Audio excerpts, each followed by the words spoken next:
Bonjour, donc aujourd'hui nous allons réaliser une recette très simple. J'avais oublié l'eau. Nous allons réaliser un chou-fleur au gratin.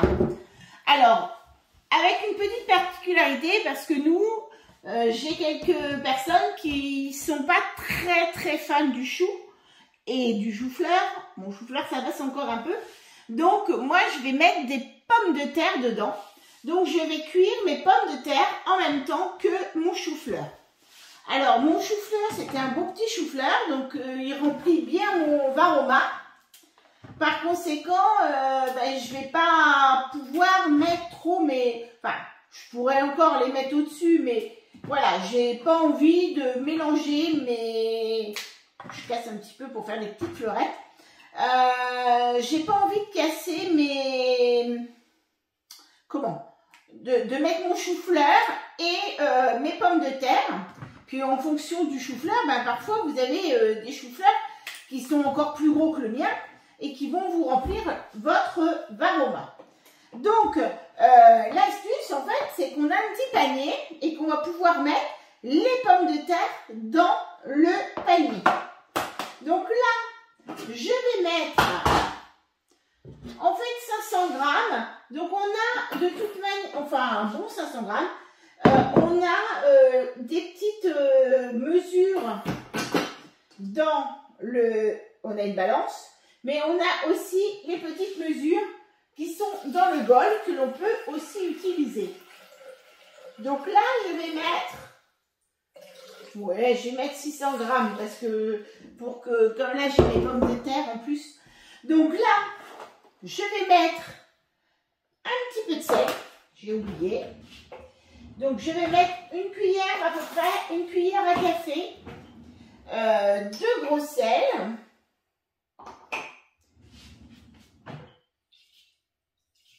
Dans mon eau. Alors ça va grasser un tout petit peu au début, le temps que le sel fonde dans l'eau. Je vais remettre mon couvercle, mon varoma avec mon chou-fleur. Voilà. Et je vais mettre 25 minutes. Varoma, vitesse 2. Alors, moi, oui, on entend le petit grincement, mais c'est normal, ce sont les grains de sel. Moi, je mets toujours en vitesse 2 quand je fais cuire mes légumes pour que j'ai un meilleur brassage au niveau de mon eau et du coup au niveau de ma vapeur. C'est une petite astuce aussi, si vous voulez cuire un petit peu plus rapidement vos légumes, parce que souvent c'est un petit peu al dente et vous avez certaines personnes qui n'aiment pas, qui aiment les légumes très cuits. Donc dans ces cas-là, au lieu de mettre la vitesse 1, vous mettez la vitesse 2 et il est vrai que ça va augmenter un petit peu la cuisson.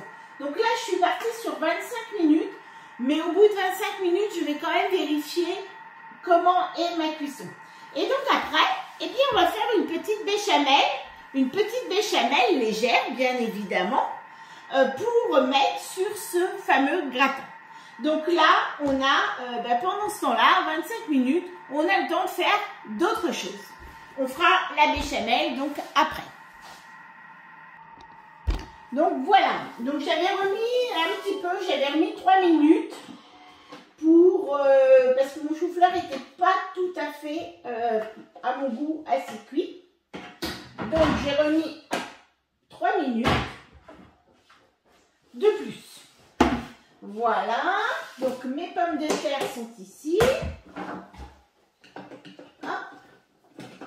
Mes pommes de terre, je vais les mettre dans mon plat. Bon, ils me remplissent déjà.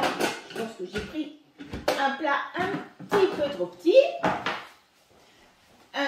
Donc, hop, on va prendre un plat un peu plus grand.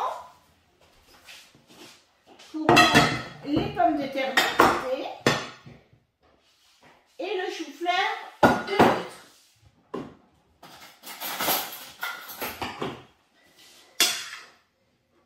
Voilà, j'ai peut-être fait un petit peu trop de pommes de terre d'ailleurs. Donc mon chou-fleur, donc ici, je vais recouper un petit peu les fleurettes parce qu'elles sont un petit peu grosses. Et un deuxième petit plat pour ma fille.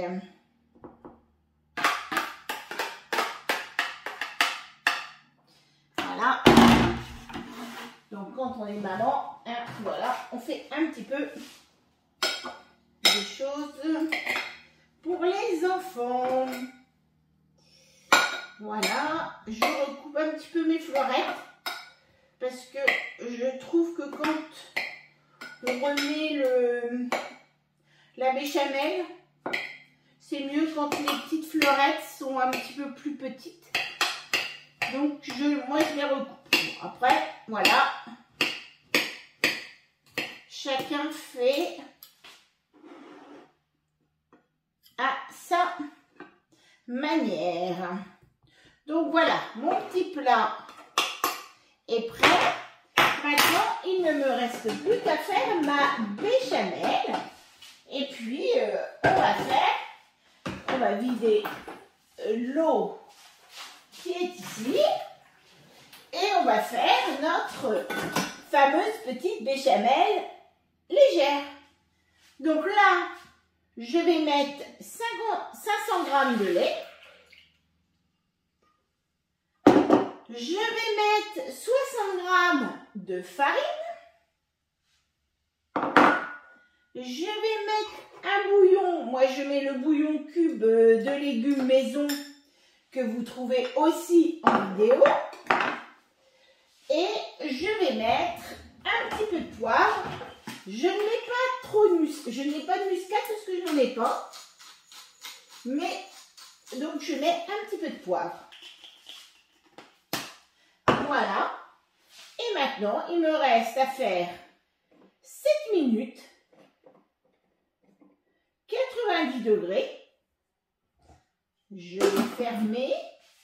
Je vais remettre mon petit panier pour que l'air, comme je disais dans la recette de la béchamel, je ne mets pas mon bouchon, je mets plutôt le panier parce que quand j'ai du lait, j'aime bien que ça puisse s'évaporer et que l'humidité ne revienne pas dans ma préparation avec le lait. Et donc là, je vais à la vitesse 4. Donc 7 minutes, 90 degrés, vitesse 4.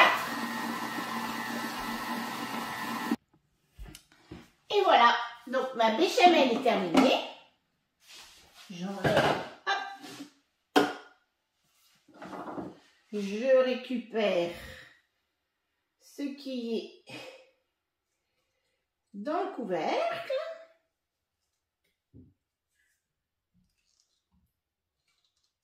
Donc une béchamel légère et en plus facile à faire. Voilà, hop, je remets tout comme ça. C'est plus facile à mettre. Donc, un peu sur le petit plat. Alors, elle a toujours une couleur un petit peu plus foncée, puisque quand on met le cube de bouillon, le bouillon cube, le nôtre, celui qui est fait maison, il est un petit peu marron, donc ce qui donne une couleur un peu sympa à la béchamel, surtout un goût sympa. Voilà. Parce que je trouve qu'une béchamel, il faut lui donner un petit peu de goût. Et puis notre bouillon cube, qu'est-ce qu'il y a dedans? En fait, il n'y a que des légumes. Donc pour ceux qui font, je dirais, un petit peu régime, le bouillon cube, à part le sel qu'il y a dedans, en fait, il est très sain et pas calorique, quoi, puisque ce ne sont que des légumes que l'on met à l'intérieur. On fait réellement un bouillon cube.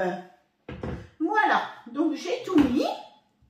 Maintenant, alors on y met ou pas du gruyère. Donc pour moi, je vais mettre du gruyère. Et puis je vais le faire gratiner donc un petit peu au four. Et puis bah, là on va le déguster maintenant. Mais c'est vraiment une recette aussi que vous allez pouvoir faire pour le batch cooking. Quand vous revenez du marché, ben, vous avez votre chou-fleur.